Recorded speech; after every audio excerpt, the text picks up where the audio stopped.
Welcome. Today, we're going to walk through the simple steps to update your relationship status to married on Facebook. Whether you're celebrating a new chapter or just updating your profile, this guide will help you get it done quickly and easily. Let's get started. First, open the Facebook app on your mobile device. Once it's loaded, look at the bottom right corner of your screen and tap on the three horizontal lines, the menu icon.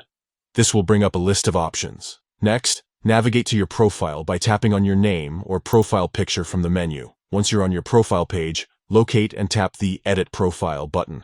This is where you can make changes to the details displayed on your profile. Scroll down until you see the Details section. Here, you'll find an option labeled Edit. Tap on it to access the editable fields for your profile details. Now, look for the Relationship section. You'll see a pencil icon next to it. This is the Edit button. Tap on that pencil icon to open up the relationship status options. From here, a list of relationship statuses will appear. Tap on Married to select it as your new status.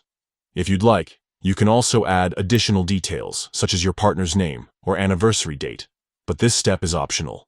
Finally, review your changes and tap Save to confirm your updated relationship status. That's it. Your profile will now display that you're married. Updating your relationship status is a great way to share life's milestones with friends and family on Facebook. If you found this guide helpful, don't forget to share it with others who might need a little help navigating their settings. Thanks for tuning in.